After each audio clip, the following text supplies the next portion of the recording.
was one of the co-conveners for the Million Man March and provided transportation and meals for 3,000 young people to get to that march. Incredible.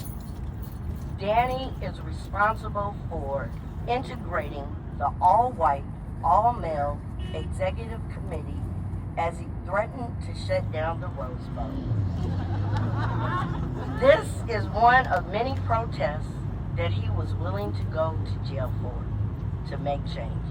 He created a button that said, "For now," referring to the demand that the tournament add 4 minority members, including 2 blacks, a Latino, and Asian, and at least one of whom would be a woman. Yes, he won that fight. In 1991, a 15-year-old African-American young girl named Latasha Harlins was murdered over a bottle of orange juice by a Korean merchant. Danny went to work immediately for the family.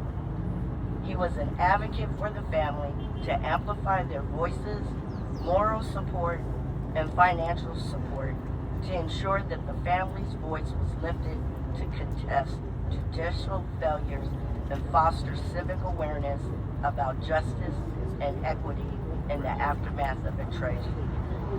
His unwavering support and commitment to other nonprofits, like the Genesee Center, that provided them office space and their first grant, supporting Sweet Alice Harris, parents of Watts, with whom no one would support them at the time, creating and founding the African American Unity Center, and Mothers in Action with his ride or die, right, left, everything for the March Mitchell to ensure that program services for the underserved communities was always met.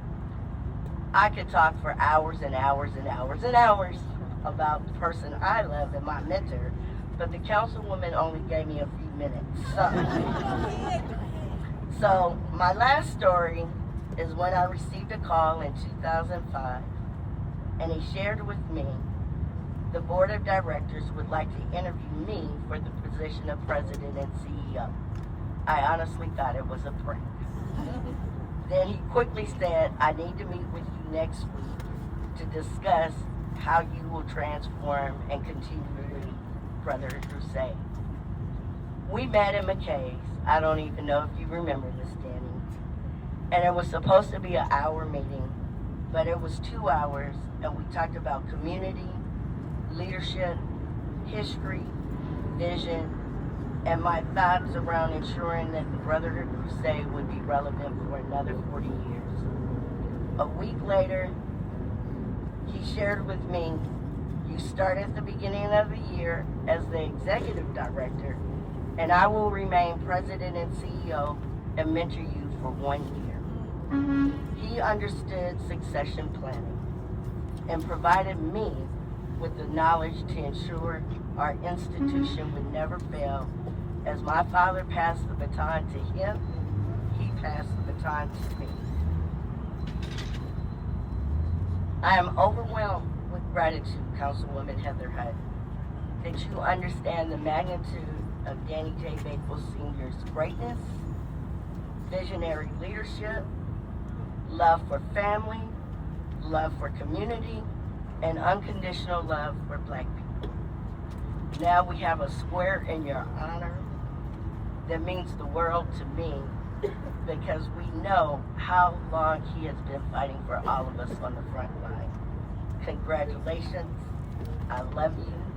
I appreciate you. I thank you for believing in me to carry my dad and your legacy